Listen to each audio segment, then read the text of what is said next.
সেই কৃষ্ণকোষ থেকে সৃষ্টি হয় দেবী কৌশিক। আমি কৌশিকী মাতা, আমি কৃষ্ণ কোষ জাতা, আমি বিরাজি হে মহাকালে আপন ছন্দে, সৃষ্টি বিনাশের যুগ্ম আনন্দে। লয় আমি, ক্ষয় আমি, সৃজন আমি হে। দেবী কৌশিকীকে দেখে মুগ্ধ হয়ে শুম্ভ নিশুম্ভের দূত চণ্ড ও মুণ্ড তাদের খবর দিতে যায়। মহারাজেরা, এক বিরল নারীর সন্ধান পেয়েছি। সে অপরূপা, আপনাদের যোগ্য রানী হবে মহারাজ। আমাদের যে কোনো একজনের সাথে বিবাহের প্রস্তাব নিয়ে যদি অনুরোধে না হয়, বেঁধে নিয়ে আসে যেন। তখন ধূম্রলোচন দেবী কৌশিকীকে সংবাদ দিতে আসে। কে তুমি?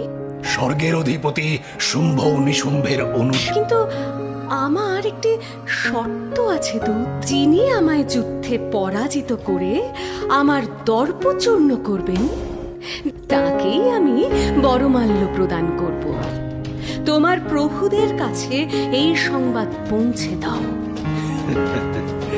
কিন্তু দেবী, আমার উপর আদেশ, অনুরোধে রাজি না হলে আপনাকে বন্দিনী করে কেশ আকর্ষণ করে নিয়ে যাব।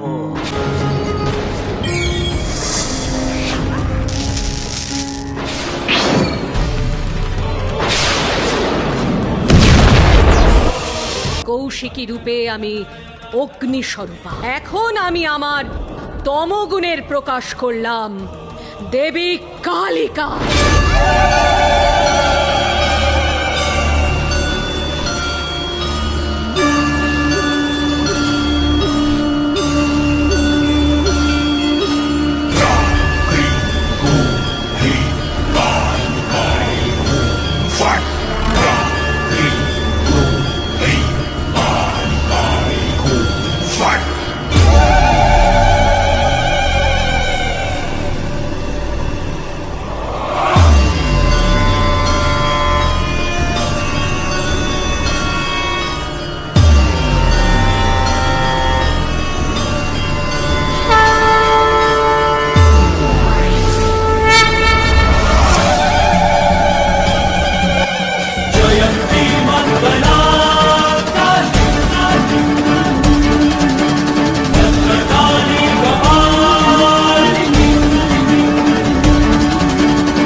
নাশ।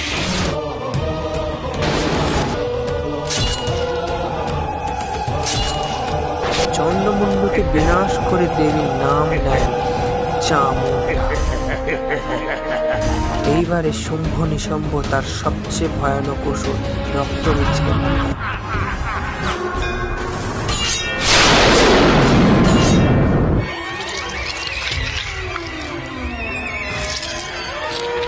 হে চামুণ্ডে, তুমি তোমার মুখমণ্ডল বিস্তীর্ণ করো, আমি রক্তবীজকে আঘাত করব, তুমি সব রক্ত পান করে তার বৃদ্ধি রোধ করবে।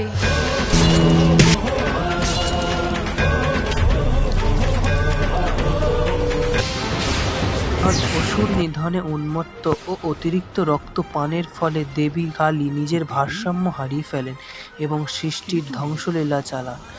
তখন মহাদেব দেবীকে শান্ত করার জন্য যুদ্ধস্থলে আগমন করেন। নিধনে উন্মত্ত দেবী দিক বিদিক জ্ঞান শূন্য হয়ে মহাদেবকে লক্ষ্য না করে তার বুকের উপর দক্ষিণ পদ স্থাপন করেন। এই মহাভ্রান্তি অনুভব করে জিহ্বা অগ্রসর করেন, আর এই রূপেই মধ্যে পূজিত হন দেবী কালী।